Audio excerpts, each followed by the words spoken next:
Well, I'm a week away from being on vacation for 2 weeks, and man, I can't wait. I need the break.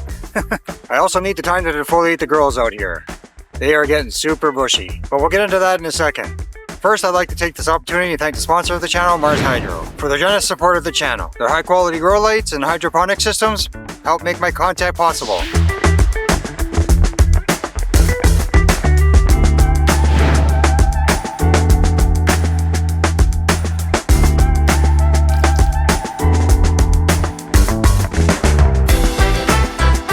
Don't forget to check out, you can use my promo code TapRootsGrowing, save yourself a little bit of money off your order. Alright, let's get into the update. And here is the Gorilla Glue. Starting to put on some good height. As you can see, they're getting quite a bit higher than the net now, which is perfect. This is exactly what I wanted. Even the one I thought I was going to lose, looks like it's bouncing back. Starting to get more new growth on here. That's all looking healthy. It's all looking great right now. Even the older stuff that was looking like it was dying off is starting to look like it's turning back to green. It'll do a lot better though once I'm able to get in here and start cleaning up the bottom. Once I get rid of all this dead foliage that's still here, then the plant will start to focus on the new stuff that's coming up. I'm impressed that this plant turned around. I really did think I was going to lose it. Rooted leaf to the rescue once again. Every time I have a plant that's not doing well and I use rooted leaf, I use the foliar spray from rooted leaf, the plant always bounces back. This one has even reached the net now. Be glad to get them cleaned up. They're out of control right now. Alright, that's all that's going on out here right now. I'll see you when I get back into town and I'll give you an update there. In the Mars Hydro tent under the FCE 3000, Gorilla Glue day 21.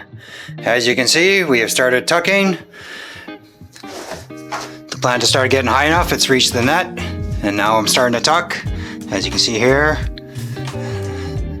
just starting to get it done now. I'm just starting to do it now. So trying to spread them out towards the edges as much as I can. As time goes on and the middle here starts to get a little bit higher, I may have to start super cropping or maybe even topping some of the branches as they're coming up, because I am going to run out of room to keep tucking them and pushing them to the sides.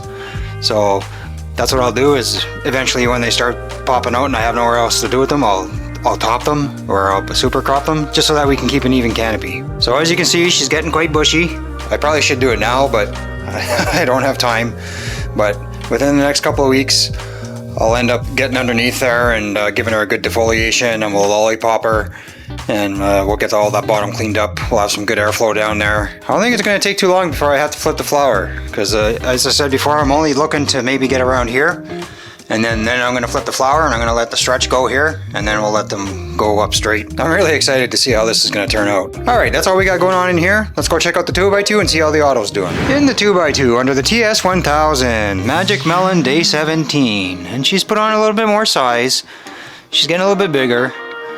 Nothing too exciting though, but she's slow, this one. She's taking her time. I don't know. I see other people grow autos, and they never seem to have any problems. Bang, their autos are like full grown and they're filling up the tent, and me, I don't know, it takes forever for them to get the size, and I always seem to stunt them. So I don't know what it is I do. I stress them out, I guess, I don't know. Or I treat them too much like a photo, maybe, I'm not sure. But I don't know, I guess it must be just me. It's definitely you. Autos are just not my forte, I guess. Maybe one day I'll have the skills to grow an auto flower. Anyways, that's it for in here. Not much going on. There's not too much to see. Thank you for joining me today. Have yourselves a great day. Until next time, peace.